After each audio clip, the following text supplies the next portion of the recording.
करके वे नारी गोकुल में आ गए हैं, वृंदावन आ गए हैं। एक दिन वो भोले भंडारी बन करके वे नारी वृंदावन आ गए हैं, वृंदावन आ गए हैं, वृंदावन आ।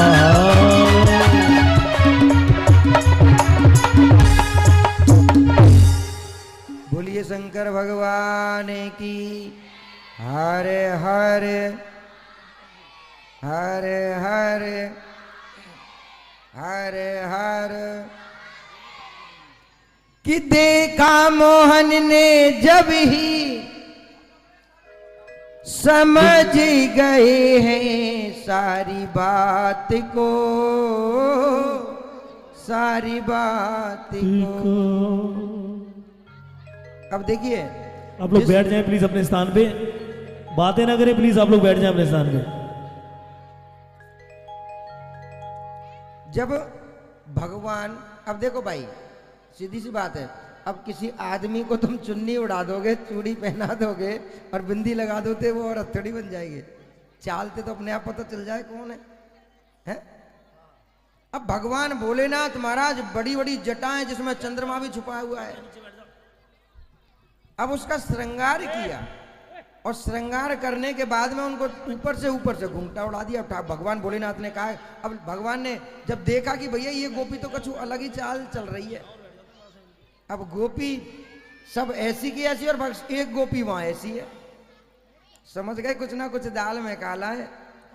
कि देखा मोहन ने जब ही समझ गए सारी बात को, सारी बात को। अब भगवान को पता है कि भोलेनाथ की कमजोरी क्या है, क्योंकि एक नाम इनका नाम नटराज भी है। भगवान भोलेनाथ का एक नाम नटराज भी है। ये डांसरों के सबसे बड़े डांसर हैं। ध्यान कर लेना, इतने बड़े, इनकी तरह कोई नाच नाच सकता है। अब इनका नाचने का तरीका अलग है भैया, तुम प्यार में नचाओगे तो भक्ति में नाचेंगे, वरना फिर तो हाँ, फिर तो तांडव करने लग गए तो फिर तो भैया पृथ्वी भी नीचे धस जाएगी। प्रेम से कहना पड़ेगा।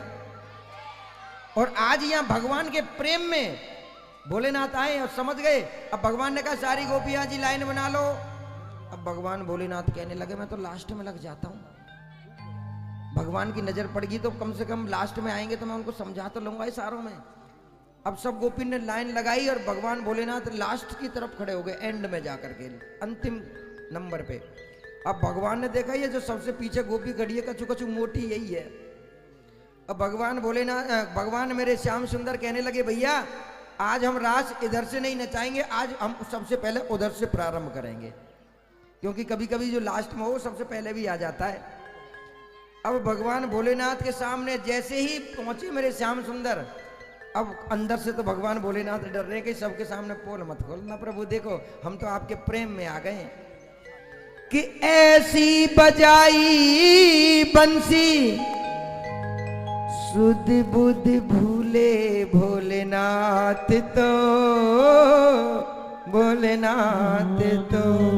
अब जैसे ही भगवान ने बंसी बजाई तो महाराज भोलेनाथ तो भूल गए कि मैं चुन्नी ओढ़ के आया हूं सबके सामने मेरे, बस वो तो आ गए, चुन्नी फेंक दे उधर उधर।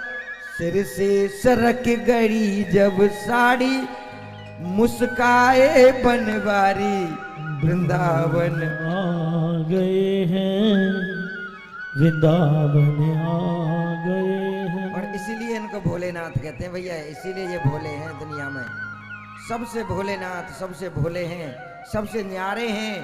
अरे तीनों लोक बांट दिए, तीनों लोकन और खुद जा बसे वीराने में।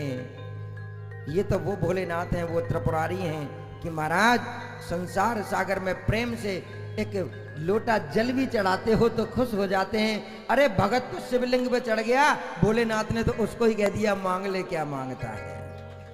अरे दुनिया मेरे लिए आलू चढ़ाती है, दुनिया मेरे लिए टमाटर चढ़ाती है, कोई केला चढ़ाता है, सेब चढ़ाता है, पहला भगत तू है जिसने मुझको अपने ऊपर ही चढ़ा, मेरे ऊपर ही चढ़ा दिया, जबकि वो चोर कलश उतारने के लिए चढ़ा था उसके ऊपर।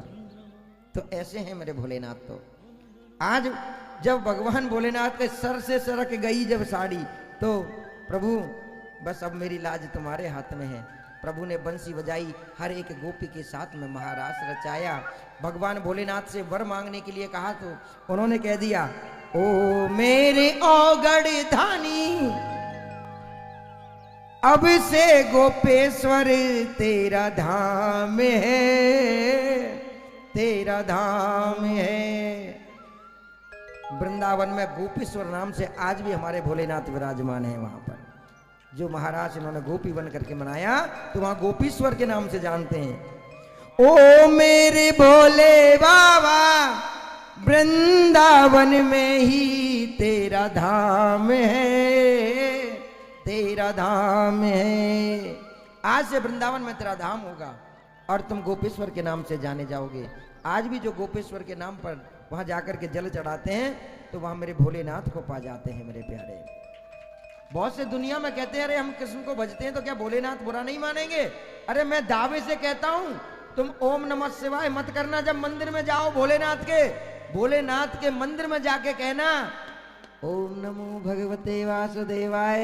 मैं दावे से कहता हूं तुम 1000 बार जब ओम नमः शिवाय बोलोगे ना, एक बार केवल जय श्री कृष्ण कह देना, मेरा भोलेनाथ उसी में प्रसन्न हो जाएगा तुमसे। मैंने कहा ना कि एक भगत ने कहा था कि प्रभु मैं तो राम जी का भगत हूं, मैं राम जी का गुरु मंत्र धारण कर रखा है, तो मैं राम राम बोलता हूं सबसे। और जब से मैंने आपकी कथा सुनी तो आप कहते हो कि राधे रानी सबसे सर्वोपरि है, तो मैं आपके वचन का अपमान तो नहीं कर रहा। तो मैंने आपको कल बताया कि जो राम राम बोलता है, ये शॉर्ट फॉर्म है। यदि तुम राम राम बोलते हो तो राम में आ गई राधा और मां में आ गया माधव। जो राम बोलेगा वो राधा माधव दोनों को एक साथ ही बदलेगा। यदि राधा माधव बोलना पड़ेगा तो महाराज 5 बार बोलोगे राधा माधव, 5 बार जबान बाहर करनी पड़ेगी। लेकिन एक बार में ही बोल दो राम, तो उसमें राधा माधव दोनों ही आ गए। जो राम बोलेगा वो राधा और माधव दोनों को भज लेता है। और जो मेरे राधा माधव को भजेगा, मेरे ठाकुर को भजेगा, तो सबसे पहले भोलेनाथ ही उस पर प्रसन्न होंगे। नाथों के नाथ भोलेनाथ है मेरे प्यारे। आज भगवान भोलेनाथ ने भी वरदान दे दिया कि जो भी गोपेश्वर पर आकर के यदि जिस कामना से मेरे पे जल चढ़ाएगा, भगवान से पहले मैं उनकी मनोकामनाएं पूर्ण कर दूंगा। बोलिए गोपेश्वर भगवान की। आज भगवान ने हर गोपी के संग में रास रचाया। अब गोपियों को अभिमान हो गया, भगवान वहां से अंतर ध्यान हो गए। अब दुनिया कहती है भगवान अंतर ध्यान हो गए, तो वो जल में ही तुम्हारे 56 भोग के दर्शन कर लेगा, पहले प्रेम से कहेगा। और बहुत बहुत स्वागत है, हमारे सुरेश शर्मा जी भी आज कथा में आशीर्वाद लेने आए हैं। और देखो सच्ची बात में, जब पिछली कथा में यहाँ आए थे ना, मैं ये नहीं कह रहा हूं कि मैं बहुत कम नेताओं की तारीफ करता हूं, लेकिन सच में जब पिछली कथा हुई थी तो उन्होंने हमको अपने घर पर निमंत्रण दिया था और हम वहां पर गए भी थे। लेकिन सच कहूं, जिस प्रकार इन्होंने जब हमारा सत्कार किया, सच कहता हूं, मैंने कहा ना कि गुरु को बुलाना कोई बड़ी बात नहीं है, लेकिन गुरु जब घर आ जाए तो उसको प्रसन्न करना सबसे बड़ी बात है। और जब मैंने इनका भाव देखा वहां जाकर के, तो वहां इन्होंने एक नेता बनकर के मेरा स्वागत नहीं किया, एक आतिथ्य का जिस प्रकार स्वागत किया जाता है, गुरु का स्वागत किया।